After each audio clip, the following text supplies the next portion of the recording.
Max Orr, Melbourne Football Club. You're listening to the Coaches Panel. This is Nat Fyfe from the Fremantle Footy Club. Trent Cotchin from the Richmond Footy Club. Scott Pendlebury from the Collingwood Football Club. You're listening to the Coaches Panel. Patrick Cooch from the Carlton Footy Club. It's Rory Sloane here from the Adelaide Crows. This is Tom Mitchell. You're listening to the Coaches Panel. Hey, this is MJ from the Coaches Panel. I hope you're well. The buys are done, and for SuperCoach, it comes to the interesting part of your 2024 SuperCoach season, where for many of us, after the moves we make this week, we start heading into some luxurious trading spaces. We're definitely getting to the low spots of players that really are starting to be like, man, I might not have enough trades to move you out of my team, and really hoping to get on the guys that are storming home for the back end of 2024. We're going to talk about all these things and more on your SuperCoach solo strategy roundtable. Yep, another me and you hanging out together, talking all things SuperCoach. Couldn't assemble a few members of the panel, but that's all right. We still want to talk through a bunch of different stuff for you this week. In a few moments, I want to share with you my best for the rest, who I think are going to be top of the line in every single line for the remaining component of your SuperCoach season. There's some really important players, some unique pockets that I think we could change our mindsets on a little bit, maybe start to see them as the viable top-end targets for us for this whole of the season that's coming, as well as a couple of unique guys. And of course, there will be no shocks on a couple of them. But with the final trades of upgrades that we're making now, I know a large portion of the community are boost out and they're down to only 2 trades a week. And politely, after this week, could be as low as a handful of trades, if not less, after this week. And it's something that we spoke about on the podcast last week with pig mentality, and I'm keen to pick it up again this week as a little bit of a conversational piece and give you both sides of the perspective. It's one of the things we want to do here at the SuperCoach and have for the almost decade we've been around, is give you all the pieces of information you need to be able to make an informed decision for yourself, to help you play the game in the best way possible for you. And the dilemma that coaches have for themselves this week is this: do I put all my cash/points on field, or do I try to deepen my bench with a 23rd or even 24th premium option? And so what I'm alluding to is the fact is, are you know, I want to get as strong I can on field. And so that extra 200,000 I have sitting in the kitty, am I putting it on top of my worst performer on field to be able to maximize my scoring, either by getting into who you believe is the top prospect in that line that you don't own, who's got a nice fixture coming up, who's had an injury that's created an opportunity, whatever the narrative and pathway is why you're doing that? That's the idea of getting the best of the best, is sacrificing some of your bench scoring depth to be able to maximize on-field points, as opposed to the other mindset, which is, I'm going to build squad depth. And the reason for doing that is kind of twofold. One, it saves you having to make a trade if a premium is out injured for more than a week. And with trade scarcity starting to hit our SuperCoach teams, there's some validity to that. The other is it enables you to be a little bit more fixture reliant, where there's certain teams that are favorable to score against, certain teams that are restrictive. Depending on how the stars and planets align a little bit for you, you then have that opportunity. So let's talk about the two mindsets and then how that kind of works. To do a 23rd premium is playing a cautious approach. That's not a bad thing, by the way. Cautious approach of coaching isn't always a bad thing, but certainly recent history would say that coaches that have done well in SuperCoach have lent themselves on more of the aggressive nature. And so by building a 23rd or even a 24th premium, and I use that term loosely, by the way, but a 23rd, 24th option that's not a rookie or a cash cow, by doing that, you're playing it conservative. You're banking on the necessity and need to be able to bring that in, rather than maximizing points on field, where you, instead of looking at potentially splitting your M8 and going up to getting someone who you think could be top of their line, one of the best. An example might be a Josh Dunkley or an Adam Treloar off of a Clayton Oliver, for example, and putting that money that is on your bench through a downgrade and an upgrade, one up, one down, and or money you've already got sitting in the kitty that you're wanting to allocate on someone. It's the difference between putting that onto Clary up to a Dunkley, a Neil, a Treloar, whoever it is that you don't have that you want to own, as opposed to splitting that a little bit and taking the money on a Reveal or a McAuliffe or a Clark that might still be sitting at your M8, M9, M10s, putting it up there so that you're trading into a Connor Rosie type. Look, both have strengths, both have weaknesses.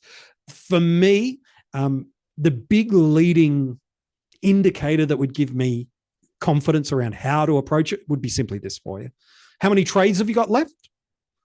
And what's your risk appetite?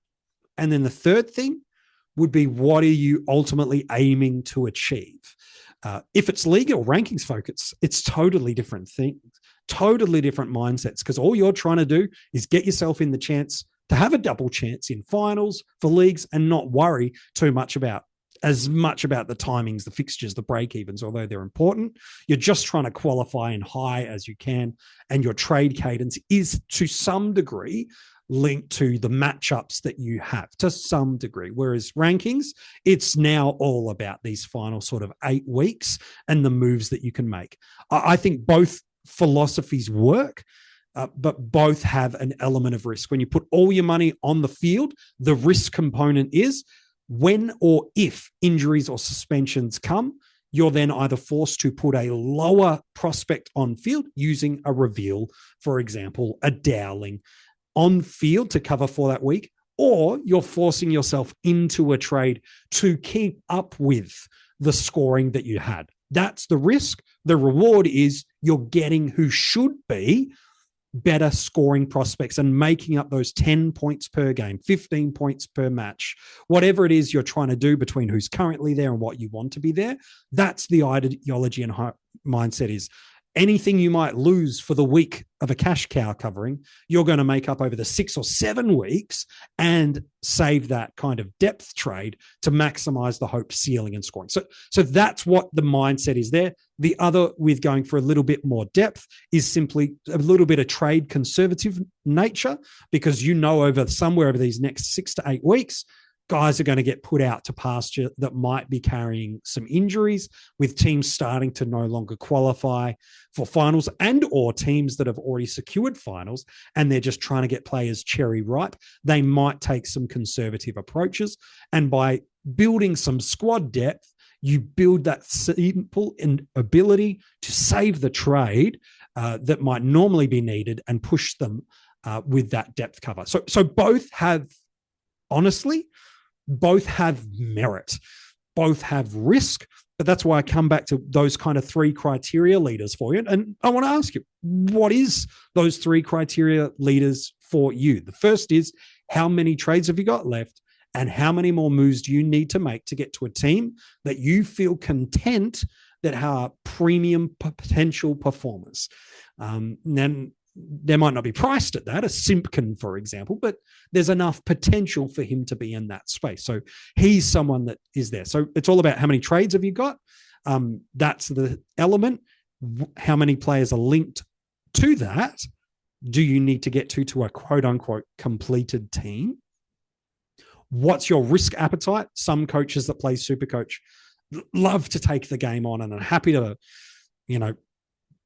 get rich or die trying, while others are steady and slowly build their team and hope that these other teams kind of, you hope to become the Stephen Bradbury of SuperCoach in one regards, where they fall over with no squad depth, no trades left. Now they're just putting guys that are, I don't know, your 30s and 40s and 50s, if not copping donuts, and you're getting 90s and 100s, and you're making up those points feverishly. So that's the element that you're looking for.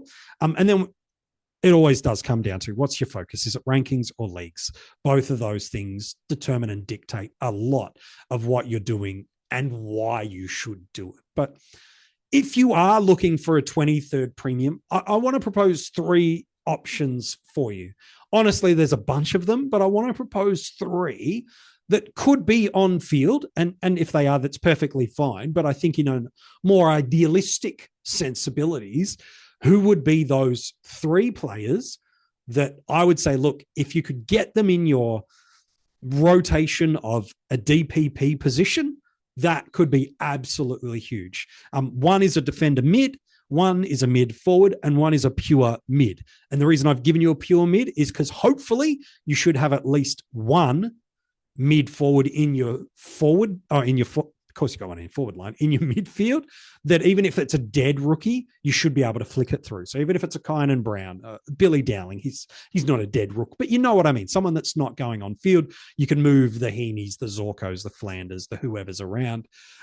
But I want to give you a couple of options so that you've got that versatility to go through there. And hopefully you've got an element of DPP links so that if you are looking for a 23rd premium, you're able to move players around multiple positions through there. So the first one I've got for you is Jai Simpkin. I think there's a world where you can go 90 plus from here on in for the rest of the season. And probably the only reason he doesn't is should injury occur. I feel like North Melbourne have landed in a really nice spot from him.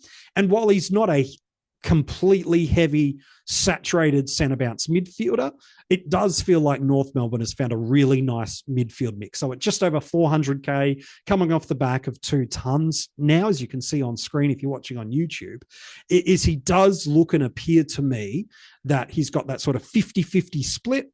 Wardlaw, LDU, and Phillips seem to be the core three, with Phillips the tagger, and then guys like Simpkin and a little bit of Powell and a little bit of Sheasel getting opportunities. It feels like they've got that mix pretty right.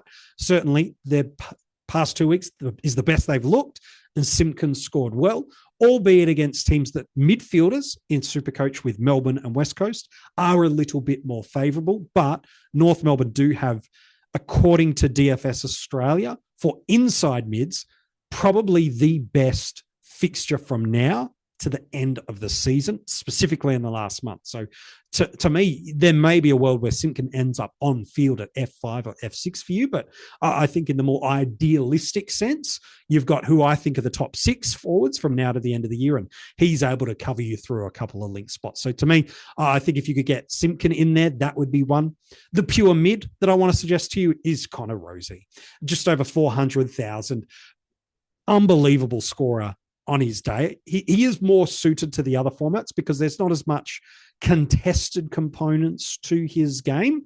But that said, what he lacks at contested ball winning, he makes up for in disposal efficiency, in scoreboard impacts, and some other key scoring criteria for SuperCoach.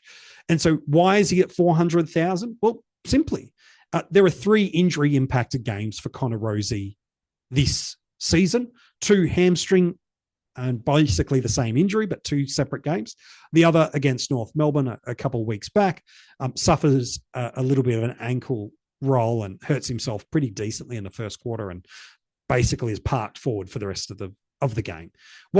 This episode is brought to you by Allstate. Some people just know they could save hundreds on car insurance by checking Allstate first. Like, to check you have the tickets in your wallet first before you drive 2 hours to the big game. Seriously, you had one job. Now the closest you'll get to the 50-yard line is parking lot D. Yeah, checking first is smart. So check Allstate first for a quote that could save you hundreds. You're in good hands with Allstate. Savings vary. Terms apply. Allstate Fire and Casualty Insurance Company and Affiliates. Northbrook, Illinois. We saw last week is a little bit closer to who he truly is. But don't forget, after the first 5 weeks of this season, what was he averaging? 116.6, and you're getting him at just over 400K. This is where he works as a perfect M9 swingman to those that own a Clayton Oliver, for example. And now you've got the ability to check matchups, the position of who plays when over a particular weekend, and you give yourself that opportunity to at least loophole those scores, let alone should you get any form of injuries or anything like that. So to me, I think if you're looking for any midfielder that could become your M9, that could sneak on field eventually, I'd put Connor Rosie into that mix. And then the defensive line, it's Colby McKercher.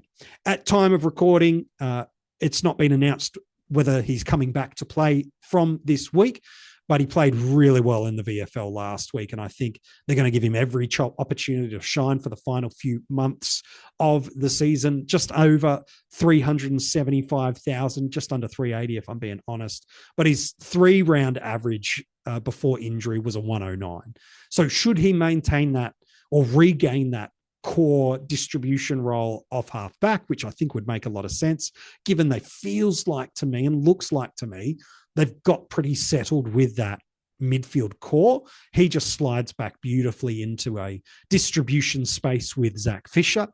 And at under 400K with DPP, if he can go 90 from here on in, that does protect you for, if you're taking some risks with some maybe potentially injury-prone style of players, more in legacy rather than recency, he just gives you that option. So to me, I think McKercher sits in that space. So those would be the three. A mid-forward, I think, could be Simpkin. A pure mid is Rosie, and then the defender mid, should he be named this week.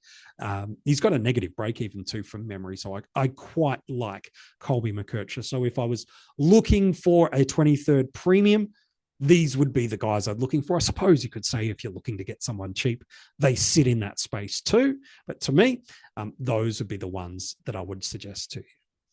So I've alluded to it a little bit at the top of this podcast, but I want to give you my thoughts on who I think is going to be the best scoring prospects for the rest of 2024.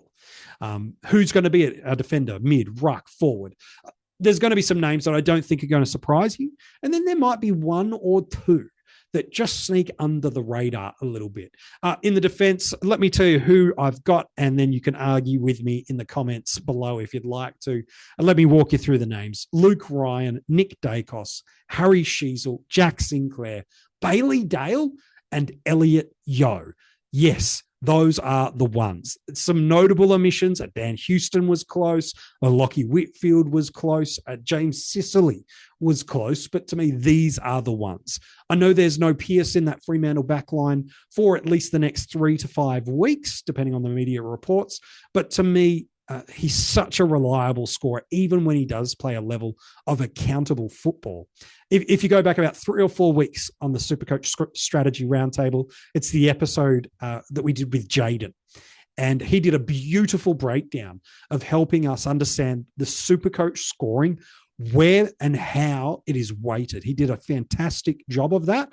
And even if, and the reason I link that back to Luke Ryan is everything about how he plays and how Fremantle want and push him to play is beautifully weighted for SuperCoach. So over the next few months of the year, could he be as scoring as high as he has for the previous sort of 12, 15 weeks of the year? Look, he doesn't have to, but to me, he's still a top 6 defender for the rest of the year. Nick Dacos, do I really need to explain why he's got in there? He's been a gun for so long. I think it's going to maintain. Harry Sheasel's in that same space too. He's shown now that even in a more midfield prominent role, his skills, his scoreboard impact, his ability to win contests, and his ability to still maintain high disposal efficiency while winning stronger, higher contested rate.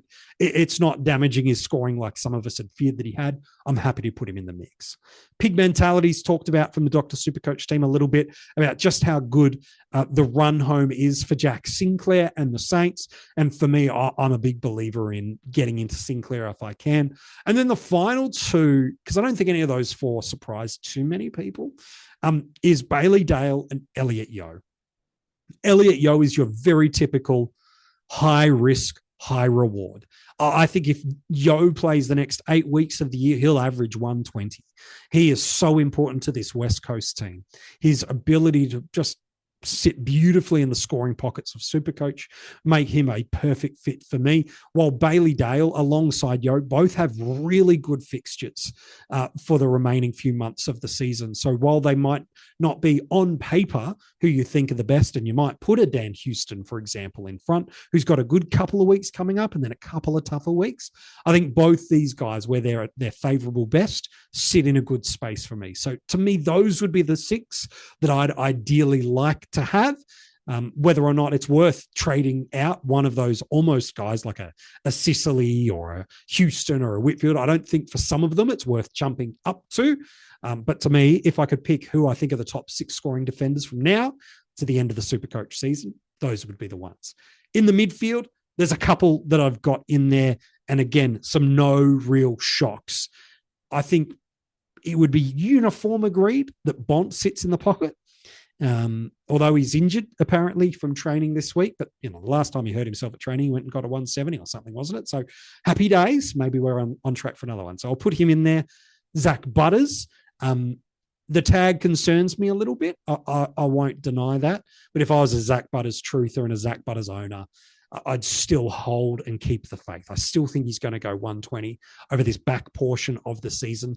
So I'm happy to back him in and that scoring and to take him there as well. Caleb Sarong is another who's shown a little bit of basement more than we probably would have liked over the past sort of 6 weeks. We've not seen the high 150s like we'd kind of become accustomed to over the first couple of months. But to me, I've still got Sarong super high on the list. And then the other that probably is hard to argue against is a Zach Merritt. Essendon have some nice matchups, including still this week. I think it's still a pretty favourable matchup.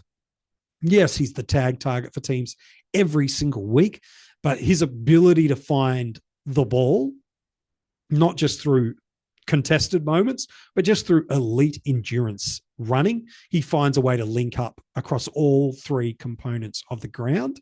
And so to me, I think you probably, to feel like you're going to be pushing for success in the back portion of this season, you would want at least 3, if not all 4 of those guys. I still think they're going 115 to 125, those 4 across them for the remaining part of the season.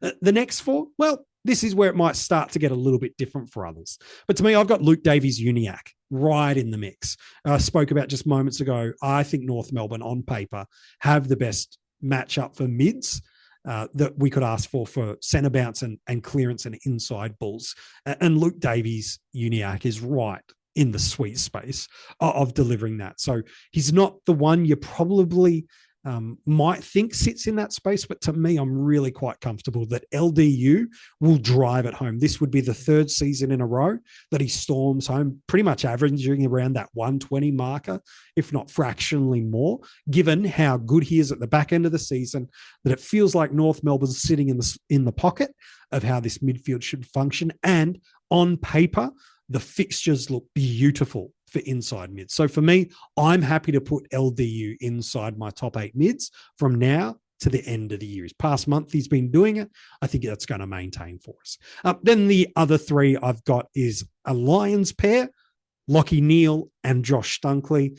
Both on their day can go 160, 170 with relative ease. Neale is certainly the more tag risk than what Dunkley ever is.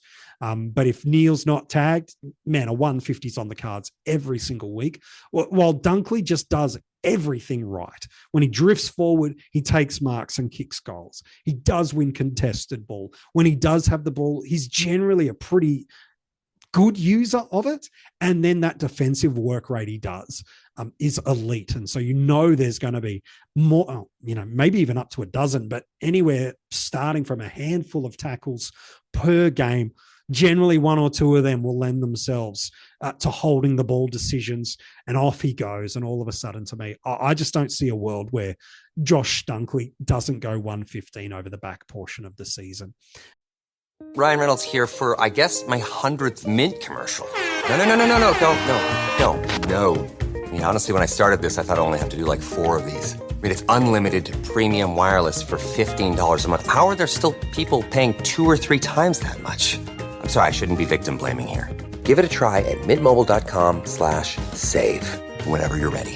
$45 upfront payment equivalent to $15 per month. New customers on first 3-month plan only. Taxes and fees extra. Speed slower above 40 gigabytes. See details. And then the last one for me, he's probably the most informed midfielder in SuperCoach at the moment. It would be a brave person to go against Errol Goulden, and I'm not that brave to be able to do that. So he sits in my top 8 mids from now to the end of the season. He's been the perfect trade-in option since the bye. He's absolutely been killing it for coaches. Tags will come, absolutely, but I think the beauty of Errol, it's a little bit similar to what we know about Zach Merritt, is he just runs all day. He's got high time on ground. He's got a beautiful mix of inside and outside. He doesn't miss targets all that often. He does and is one of the key drivers of inside 50s for the Swans. And if you think the Swans are going to fly home like anything near the way they've started the year, then that's going to be the case. I don't see them getting too cute with him and worrying about managing game minutes for finals. Rather, I think it's going to be some others in their team that play a little bit more on the inside, that if they were to manage them, they might look to be players like Taylor Adams, for example, that are on the older scale, have got a little bit of an injury history that should be concerning to you, whereas Errol, he's only a handful of seasons into the AFL career. He's arguably just started his run home to potentially push for another deep Brownlow run. So to me, I think Sydney would be really hesitant to move off him, and barring any kind of injury minimisation, for me, he's in that mix. Then the rucks, let's talk about them. Won't need to spend a lot of time there. I just got the best two rucks of the season. I'm going to put them in there. Max Gawn, Brodie Grundy. There's no reason to go against Gawn. And Grundy is on fire at the moment, absolutely dominating, and seems to be getting better and better as the season goes on. Look, I don't think it'll be a drastic jump from Grundy compared to what a Marshall or an English might be able to do for us. But to me, Grundy has got a phenomenal run. We talked about this last week on the strategy episode. You can go and check that one out from myself and Pigmentality from Dr. Supercoach. Like, it's just beautiful run that Grundy's got. And I think there's a world where he outperforms Max over this next 2 months. He's the only one I think that could. And that's why I've got him in at the top 2 spot, and why a Marshall or an English haven't got there. And then to wrap up the podcast, who do I think are the best 6 forwards? Look, 3 aren't going to take a lot of guessing, and probably 4 if you're honest. But Zorko, Heaney, Flanders, I think any team that's got a level of success to this point has had all 3 for a good portion of time. And it would be a brave coach to jump off any of them. I think injury is the only reason you're considering moving out of any of them. They're far and above the best 3 forwards for us this season. And while we have been a little concerned over the year and preseason, we didn't have great top end forward prospects. I'm actually not too scared by what the forward line has dished us up this year. We've still got enough good top end talent. We're just not maybe as blessed as we were in 2023. So those are the top 3 options of my 6. The other 3, before I get there are some notable omissions. You could put a Dylan Moore in there. You could put a Brian Myers in there. And you could put a Harry Mackay in there. And you could put a Jai Caldwell in there. All of those guys, I think, could sit in the top 6. And if I had any of them, look, I probably wouldn't trade out of them unless I didn't have one of those 3 forwards that I mentioned earlier in Flanders, Heaney, Zorko. I think they're going to be close enough, but I still don't have them as my top 6 scoring options from now to the end of round 24. And that's the whole purpose of the exercise. So who are my 3? Isaac Rankin. He's deserving of his space there. Now that he's moving up higher up the ground, and with the Crows pushing all the language that they are trying to build some form of confidence back into the team as they push forward to 2025, because finals is out of the equation for them. He's absolutely the key for that. He is the best player on this team by a long, long way. And that's not to say anyone's bad on that team. Gosh, Dawson was an All-Australian a little over under 12 months ago. It's just that's how good Rankin is. To me, I've got him going 105 from now to the end of the season, with him spending so much time through the midfield, but not losing his ability to impact the game inside forward 50. I just see him, especially with a couple of favourable matchups for the Crows, potentially dishing up a couple of really nice 130s, 140s, while the basement game should be around that 85, 90. Just given he's going to impact the game at centre bounce, he's going to do some really freakish things and score inside 50 and have multiple opportunities. So for me, he sits in that space. The next I've got is a Charlie Curnow. He's got a really nice run, as do Carlton, for key position forwards over the next few months. He's done well to score around that 90 pocket for us over the last sort of 6 to 8 weeks, given it had been a tougher matchups for key position forwards, but it's starting to open up now for him. And if he's getting 4 or 5 goals per game, my goodness me, not only is he sewing up another Coleman medal for a third in a row, but he's going to go 95 to 105 from now to the end of the season. So to me, I'm really comfortable with that. I don't see him dipping his scoring much below 80. And the reason for it is how SuperCoach scoring is weighted. He does things at important moments of the game that are actually very, very favorable for us. When he's forward of the ball, he takes contested marks, he kicks goals, and he kicks them at critical times for the team and critical times of the game, which is important.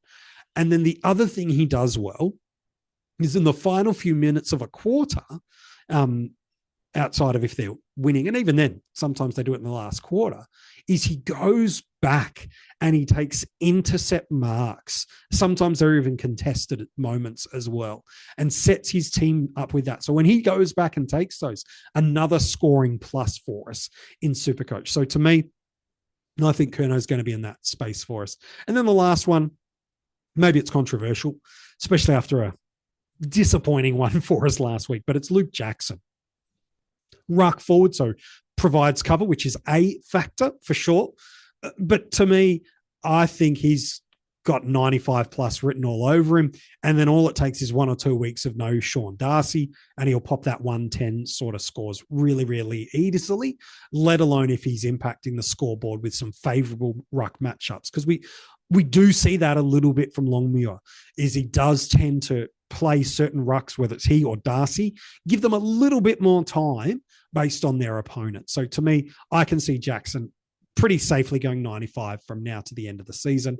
100 average, I think, is more likely, and it could be a little bit more depending on the amount of games Sean Darcy misses, if any. So to me, that would be my top 6 forward. Heaney, Flanders, Zorko, Rankin, Curnow, and then Luke Jackson. But who's in your best for the rest of the season? I'd love to know. If you're watching this on YouTube, you can comment below, not only with your trade plans for this week, but also I'd love to know who you've got as the best scoring prospects from this coming round to the end of the year. The past doesn't matter. It's all about the future. I'd love to know who you have picked and why. If you are watching this on YouTube and you haven't subscribed to the channel yet, make sure you do so. If you're listening to the audio podcast, leave a 5-star rating and subscribe. And you can, of course, join our Patreon supporter group. They get access to a bunch of other great content year round, and we'd love for you to join our Patreon supporter group. It's one of the small ways you can show a little bit of gratitude and thanks for the content you got from the coaches panel. Really, since December, we've been dropping content for you really regularly, almost daily throughout the preseason. So if you loved what you've got from us, and encourage you to become a Patreon, all the details are in the description of this episode. We're back to best 22 on field. I couldn't be happier about it. I've hated the buys this year. Just not a lot of fun with that much best 18. I'm hoping for less of that in 2025. I like the challenge of a 22 on field and not getting bailed out and protecting poor scores. I love the challenge that it brings having that. So we'll see what opening round it brings for us next year. But look, good luck this week. I hope the trades you make absolutely fly. I hope your vice captains see moves that you make crush it, so you're not stuck worrying about who to put the captaincy on a Saturday afternoon or on a Sunday. And from all of us here at the Coaches Panel, we wish you well, and we'll chat to you soon. Good luck heading into this week of your SuperCoach season.